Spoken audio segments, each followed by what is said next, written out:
Hi friends, ತುಂಬ ದಿನ ಆಗಿತ್ತು ಲಾಗ್ ಮಾಡ್ದೇನೆ. ಇವತ್ತು ಲಾಗ್ ಮಾಡೋಣ ಅಂತ ಹೇಳಿ ಬಂದಿದ್ದೀನಿ. ಇಲ್ಲಿ ಅಮಿತ್ ಗೌಡ್ರು ಬೆಳಗ್ಗೆನೆ ಬೇಗ ಎದ್ದು ಸ್ನಾನ ಮಾಡಿ ಪೂಜೆ ಮಾಡ್ತಾ ಇದ್ದಾರೆ. ಇವತ್ತು ದೇವರಂತೂ ನಮ್ಮ ಮನೆ ಒಳಗೆ ಬರೋದು ಖಂಡಿತ, ಅಷ್ಟು ನೀಟಾಗಿ ಪೂಜೆ ಮಾಡ್ತಾ ಇದ್ದಾನೆ ಕುತ್ಕೊಂಡು. ಈಗ ಅವನು ಪೂಜೆ ಮುಗಿಸ್ಬಿಟ್ಟು ಸ್ಕೂಲಿಗೆ ಹೋಗಬೇಕು. ಸೊ ಬೇಗ ಬೇಗ ಅವನು ಪೂಜೆ ಮುಗಿಸಿ ಸ್ಕೂಲಿಗೆ ಹೋಗೋಕ್ಕೆ ರೆಡಿ ಆಗ್ತಿದ್ದಾನೆ. ಇಲ್ಲಿ ನೋಡ್ರಿ, ನಮ್ಮ ಇನ್ನೊಬ್ಬ ಕ್ಯಾಂಡಿಡೇಟ್ ಏನು ಮಾಡ್ತಿದ್ದಾರೆ ಅಂತ. ನಾನು ರೆಡಿ ಆಗ್ತಿದ್ದೀನಿ ನೋಡಿ. ಇಲ್ಲಿ ಇವ್ರೀಗ ರೆಡಿಯಾಗಿ ಮುಗಿಸೋದ್ರೊಳಗೆ ನಾನು ಅವರಿಗೆ ಟಿಫನ್ ಬಾಕ್ಸ್ ರೆಡಿ ಮಾಡಬೇಕು. ಅಷ್ಟೊತ್ತಿಗಾಗಲೇ ಸ್ಕೂಲ್ ವ್ಯಾನ್ ಬಂದ್ಬಿಡುತ್ತೆ. ಇವತ್ತು ನಾನು ರೊಟ್ಟಿ ಮಾಡೋಕ್ಕೆ ಅಂತೇಳಿ ರೆಡಿ ಮಾಡ್ಕೊಂಡಿದ್ದೆ. ಸೊ ಬೇಗ ಬೇಗ ರೊಟ್ಟಿ ತಟ್ಬಿಟ್ಟು ಅವ್ರಿಗೆ ಸ್ಕೂಲಿಗೆ ರೆಡಿ ಮಾಡಿ ಕಳಿಸಿ ನಾನು ರೆಡಿ ಆಗಬೇಕು. ಈಗ ಇಬ್ಬರು ಮಕ್ಕಳು ಹೋಗಾಯಿತು. ಈಗ ರೊಟ್ಟಿ ರೆಡಿ ಇದೆ. ನಾನು ಟಿಫನ್ ಮುಗಿಸಿ ಆಫೀಸಿಗೆ ಹೊರಡಬೇಕು. ಈಗ ಲಾಗ್ ಮಾಡೋಷ್ಟು ಟೈಮ್ ಇಲ್ಲ. ಸೊ ಆಫೀಸಿಗೆ ಹೋಗಿ ಬಂದು ನೆಕ್ಸ್ಟ್ ಏನು ಮಾಡೋದು ಅಂತೇಳಿ ನೋಡೋಣ. ಇವಾಗ ಸ್ಕೂಲ್ ಮುಗಿಸ್ಕೊಂಡು ಬಂದಿದ್ದೀವಿ. ಇವಾಗ ನಮ್ಮ ಮಮ್ಮಿ ಜೊತೆ ಸುಮ್ಮೋರಿಗೆ ಹೋಗಿ ಒಂದಷ್ಟು ಐಟಮ್ಸ್ ತಗೊಬರೋಣ ಬನ್ನಿ. ನಾನು ಇಲ್ಲಿ ಚಾಕ್ಲೇಟ್ ಹುಡ್ಕಕ್ಕೆ ಹೋಗ್ತಿದ್ರೆ ನನಗೆ ಚಾಕ್ಲೇಟ್ ಸಿಗ್ತಿಲ್ಲ. ಓ ಇದಕ್ಕ ಇವನು ಫಿಂಗರ್ ಚಿಪ್ಸ್ ಡಿಮ್ಯಾಂಡ್ ಮಾಡ್ತಿದ್ದಾನೆ ನಮ್ಮ ಮಮ್ಮಿ ಹತ್ರ. ನೋಡ್ರಿ ಹೆಂಗ್ ಮಾಡ್ತಿದ್ದಾನೆ. ಓ ನೋಡ್ರಿ ಫಿಂಗರ್ ಚಿಪ್ಸ್. ಎಷ್ಟದು ಕರ್ದಿರೋದೇ ಇರ್ಬೇಕೇನೋದು. ಅಯ್ಯೋ, ಈ ಫಿಂಗರ್ ಚಿಪ್ಸ್ 170 ರೂಪೀಸಾ? ಆದ್ರೂ ನಮ್ಮ ಅಣ್ಣ ಫಿಂಗರ್ ಚಿಪ್ಸ್ನ ಹಠ ಮಾಡಿ ತೆಗೆಸ್ಕೊಂಡ. ಮನೆಯಲ್ಲಿ ಪಿನೈಲ್ ಸಹ ಖಾಲಿ ಆಗಿತ್ತು. ಸೊ ಅದನ್ನ ತಗೊಂಬರ್ರಿ ಅಂತ ಹೇಳಿದೆ. ಓಡಾಡ್ತಾ ಇದ್ರು, ನೋಡಿದ್ರೆ ಅಲ್ಲೇ ಇದೆ. ಓಕೆ, ಫೈನಲಿ ಪಿನೈಲ್ ಸಹ ತಗೊಂಡಾಯ್ತು. ಬಟ್ ನಾನು ಪರ್ಚೇಸ್ ಮಾಡೋಕ್ಕೆ ಬಂದಿರೋದು ಒಂದು ಆಯಿಲು ಮತ್ತು ಕ್ಲೀನಿಂಗಿಗೆ ಪಿನೈಲ್ ಅಂತೇಳಿ. ಬಟ್ ಇಬ್ರು ಜೊತೆಗೆ ಬಂದುಬಿಟ್ರೆ ನಾನು ಏನೇನು ಪರ್ಚೇಸ್ ಮಾಡಬೇಕು ಅನ್ನೋದು ಮರ್ತು ಹೋಗಿ ಇವ್ರು ಏನೇನು ಹೇಳ್ತಾರೋ ಆ ಸ್ನ್ಯಾಕ್ಸ್ಗಳನ್ನ ತಗೊಳ್ಳೋದ್ರಲ್ಲೇ ನನಗೆ ಟೈಮ್ ಹೋಗೇ ಬಿಡುತ್ತೆ. ಸೊ ಇನ್ನೂ ನೋಡ್ತಾ ಇದ್ರೆ ಇವ್ರ ಡಿಮ್ಯಾಂಡ್ಗಳು ಜಾಸ್ತಿ ಆಗುತ್ತೆ. ಸೊ ಬನ್ನಿ ನಾವು ಹೋಗಿ ಫಸ್ಟು ಬಿಲ್ಲಿಂಗ್ ಮಾಡಿಸೋಣ. ಇಲ್ಲ ನೋಡಿ, ನಾನು ಬುಕ್ ತಗೊಂಡಿದ್ದೀನಿ, ಚಾಕ್ಲೇಟ್ ತಗೊಂಡಿದ್ದೀನಿ, ಹಾಗೂ ಜ್ಯೂಸ್ ಸಹ ತಗೊಂಡಿದ್ದೀನಿ. ಹೀಗೆ ಬಿಟ್ಟರೆ ಮೋರಲ್ಲಿ ಇರೋದನ್ನೆಲ್ಲದನ್ನೂ ಪರ್ಚೇಸ್ ಮಾಡಿದ್ರು ಇವ್ರಿಗೆ ಸಮಾಧಾನ ಆಗೋದಿಲ್ಲ. ಓಕೆ, ಈಗ ತಕ್ಕ ಮಟ್ಟಿಗೆ ನಮ್ಮ ಶಾಪಿಂಗ್ ಸಹ ಮುಗ್ದಿದೆ. ಈಗ ಹೋಗೋದು ನಾವು ಬಿಲ್ಲಿಂಗ್ ಸೆಕ್ಷನ್ನಿಗೆ. ಬಿಲ್ ಮಾಡಿಸ್ಕೊಂಡು ಮನೆ ಕಡೆಗೆ ಹೊರಡೋದು. ಈಗ ಬಿಲ್ಲಿಂಗ್ ಕೌಂಟ್ರಿಗೆ ಬಂದಾಯಿತು. ಈಗ ನಾವು ತಗೊಂಡಂತಹ ಒಂದೊಂದೇ ಐಟಮ್ನ ಇಲ್ಲಿ ಕೊಟ್ಟು ಬಿಲ್ಲಿಂಗ್ ಮಾಡಿಸ್ಬೇಕು. ಎಲ್ಲ ಥಿಂಗ್ಸಿಗೂ ನಾನೇ ಬಿಲ್ ಮಾಡಿಸ್ತಿದ್ದೀನಿ. ಬಿಲ್ ಮಾಡಿಸ್ಬಿಟ್ಟು ಹೊರಡೋಣ ಬನ್ನಿ. ಬಿಲ್ಲಿಂಗ್ ನೀನು ಮಾಡಿಸು, ಪೇಮೆಂಟ್ ಮಾತ್ರ ನಾನು ಕೊಡ್ತೀನಿ, ಓಕೆನಾ? ಮನೆಗೆ ಬರೋದೇ ತಡ.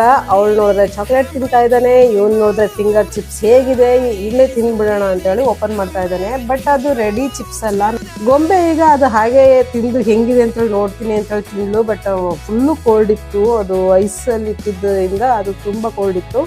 ಈಗ ಅಮಿತ್ ನಾನೇ ಇದನ್ನು ಕರೆದು ನಿಮಗೆ ಕೊಡ್ತೀನಿ ಅಂತ ಹೇಳಿ ಒಲೆ ಎಲ್ಲ ಹಚ್ಚಿ ಅದನ್ನು ಒಂದು ಪ್ಲೇಟಿಗೆ ಹಾಕೊತಾ ಇದ್ದಾನೆ.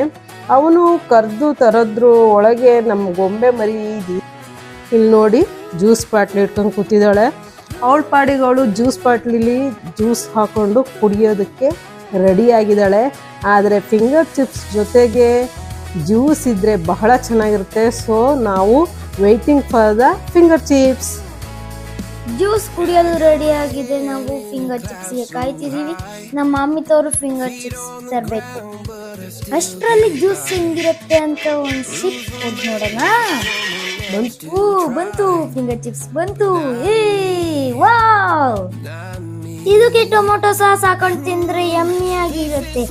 ನೀವು ಮನೆಗೆ ಮಾಡ್ಕೊಂಡು ತಿನ್ನಿ, ಆಯ್ತಾ? ಇದು ನಿಜವಾಗ್ಲೂ ನಮ್ಮ ಗೊಂಬೆ ಹೇಳಿದ ಥರನೇ ತುಂಬ ಚೆನ್ನಾಗಿತ್ತು. ಬಟ್ 170 ರೂಪೀಸ್ ಆ್ಯಕ್ಚುಲಿ ಕಾಸ್ಟ್ಲಿ ಆಯಿತು ಅಂತಾನೆ ಅನಿಸ್ತು. ಯಾಕಂದರೆ ಒಂದು 3 kg ಆಲೂಗೆಡ್ಡೆನೇ ಬರ್ತಾ ಇತ್ತು ಅನಿಸುತ್ತೆ. ಸೊ ನಾವು ದೊಡ್ಡವ್ರು ಈ ರೀತಿ ಥಿಂಕ್ ಮಾಡಿದ್ರೆ ಮಕ್ಕಳಿಗೆ ಈ ರೀತಿಯಾಗಿ ಇನ್ಸ್ಟೆಂಟಾಗಿ ರೆಡಿ ಆಗೋಂಥ ಫುಡ್ಗಳು ಬಹಳ ಇಷ್ಟ ಆಗುತ್ತೆ. ಹಾಗೆ ನಾವು ಈ ಸ್ನ್ಯಾಕ್ಸ್ ಟೈಮ್ನ ಮುಗಿಸ್ಕೊಂಡು ಆರಾಮಾಗಿ ಕೂತಿದ್ದಾಗಲೇ ನಮಗೆ ಇನ್ನೊಂದು ಐಟಮ್ ಬಂತು. ಅದೇ ಈ ನೇರಳೆ ಹಣ್ಣು. ಇದನ್ನು ನಮ್ಮ ಪಕ್ಕದ ಮನೆ ಆಂಟಿ ಕೊಟ್ಟಿದ್ದು ಬಹಳ ಚೆನ್ನಾಗಿತ್ತು. ನಾವು ಇವು ನೇರಳೆ ಹಣ್ಣು ಸೀಸನ್ ಆಗಿರೋದ್ರಿಂದ ಈ ಟೈಮಲ್ಲಿ ಅದನ್ನು ಸವಿಲೇಬೇಕು. ಈಗ ಎಲ್ಲರೂ ದುಡ್ಡು ಕೊಟ್ಟು ತಿನ್ನೋವಂಥ ಕಾಲ. ಆದರೆ ನಾವು ಚಿಕ್ಕಲ್ಲಿದ್ದಾಗ ನಮ್ಮ ಮನೆ ಅಕ್ಕಪಕ್ಕನೇ ಮರ ಇರ್ತಾಯಿತ್ತು, ಆರಾಮಾಗಿ ತಿನ್ಬೋದಿತ್ತು. ಈಗ ಇವನ್ನೆಲ್ಲ ನಾವು ದುಡ್ಡು ಕೊಟ್ಟು ತಿನ್ನಬೇಕಾಗಿದೆ. ಮಾವಿನ ಹಣ್ಣು ಸಹ ನಾವು ಇದನ್ನು ಮೋರಲ್ಲೇ ತೊಗೊಬಂದಿದ್ದು. ಈ ಮಕ್ಕಳಿಗೆ ಹಾಫ್ ಆನ್ ಅವರಿಗೊಮ್ಮೆ ಏನಾದರೂ ತಿಂತಾನೆ ಇರಬೇಕು. ಅವರಂತೂ ಸುಮ್ಮನೆ ಕೂರೋದಿಲ್ಲ.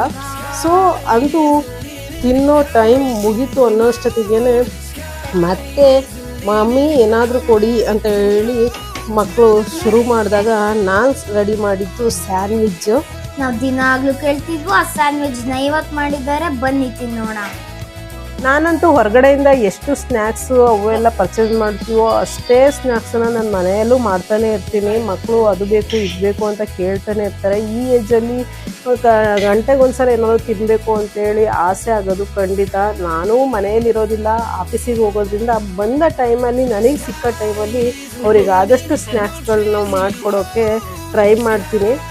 ಅಂತೂ ಈಗ ಸ್ನ್ಯಾಕ್ಸ್ ಎಲ್ಲ ತಿಂದು ಓದೋ ಟೈಮು ಮುಗಿಸಿದ ಮೇಲೆ ನನಗೂ ಸ್ವಲ್ಪ ಹೆಲ್ತ್ ಸರಿ ಇಲ್ಲದೆ ಇರೋ ಕಾರಣ ಮೆಡಿಕಲಿಗೆ ಹೋಗಿ ಬರಬೇಕು.